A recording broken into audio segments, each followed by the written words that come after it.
Let's get straight into it. If you invest in ETFs and you're not across how it works, how capital gains are attributed, or what to do with foreign tax offsets, you're probably underreporting your tax.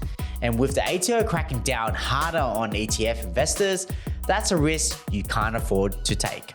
My name is Davie and I'm a chartered accountant. I work with investors across Australia, and ETF tax reporting is one of the most common areas where people get it wrong. Not because they're careless, but because investing in ETFs seems simple enough. Unfortunately, the tax obligations aren't. So let's get into what your tax obligations are if you invest in ETFs. First, how are ETFs actually structured? Before we talk about tax, it's important to understand what you're actually investing in. Most Australian ETFs are structured as unit trust funds. That means the ETF itself doesn't pay taxes. The income it earns gets distributed to the unit trust and then passed down to the unit holders.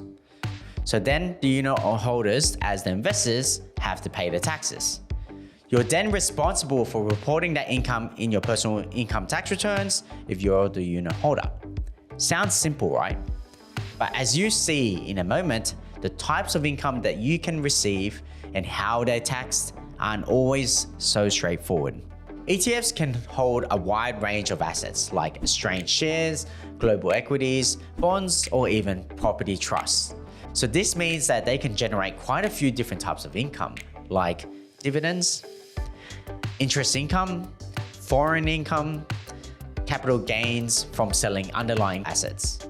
All of these get bundled into what's generally called a distribution,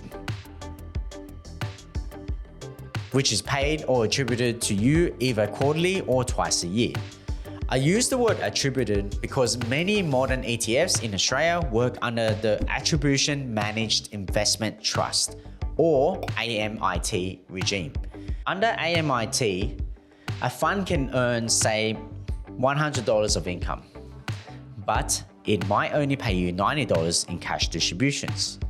They then use that $10 for reserves, fees, reinvestments, but the trust still attributes it to you for tax purposes in that financial year. So if the ETF attributes $100 of income to you, even if you only see $90 in your bank account, you still have to declare the full $100 on your tax return. Because of this, a lot of people then ask me, Davie, doesn't that mean I'm paying tax on $10 I didn't actually get? AMIT basically fixes this with the cost-based adjustments. So if you're taxed on more income than you physically receive, your ETF's cost base gets stepped up by the difference. These adjustments ensure you don't get taxed again on that $10 when you eventually sell your ETF units. After the end of each financial year, your ETF will send you an annual tax statement. This is usually called an AMIT member annual statement, but they might also call it an annual tax statement, year-end statement, or standard distribution statement. This statement is essentially a cheat sheet for your tax return. Once you receive the statement, usually in July or August, you will see a lot of information because it breaks down the ETF's distributions into all components needed for your tax return. Some of the key sections you see include franked distributions, unfranked distributions, any interest or other income. For franked amounts, it will show the franking credits as well, or tax credits attached to it. If the ETFs hold international shares, foreign tax might be withheld before you see the distribution. Your statement will show gross foreign income plus foreign income tax offsets. You include the full amount as income, then claim the offset so you're not actually taxed twice. And then there's capital gains tax. Even if you didn't sell any units, the ETF might have sold underlying assets. The resulting capital gains gets passed on to you. Usually at the end of the statement, you also see if there was a net cost base, the increase or decrease to your units for the year. This number isn't something you put in your income tax return, but do keep a record of it because it affects your cost base for when you sell your units.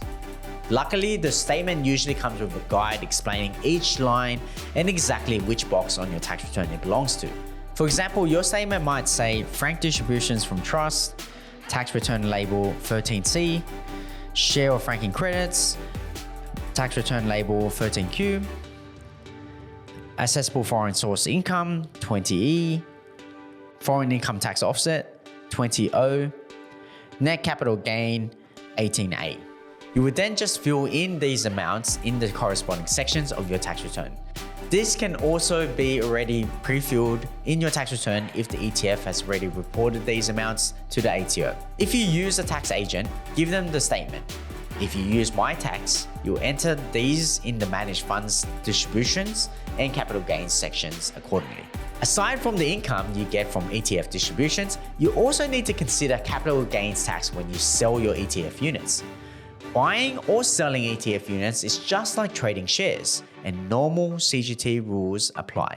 Here's how it works. When you sell or dispose of your ETF units, you need to compare the sale price less selling costs, such as brokerage fees, compared to your cost base, which is the original cost, plus any brokerage fees, plus any other adjustments. If the sale price is higher, you have a capital gain, and if the sale price is lower, then you have a capital loss. You report this on your tax return for the year that you sold your ETFs. If you didn't sell any ETFs during the year, you don't have to calculate any capital gains tax. The only capital gains we have to report are from the distributions we spoke about earlier. That pretty much wraps up your tax obligations if you invest in ETFs. It's quite complex, so you might want to look into it in more detail. The ATO has a few resources to help you, like guides and calculators.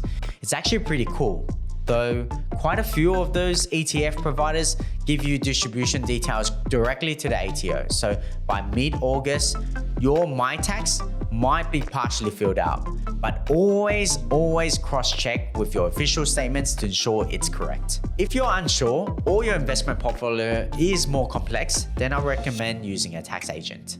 Other than that, if you're a beginner investor, make sure you keep good records and don't lodge your tax return until you get your statements.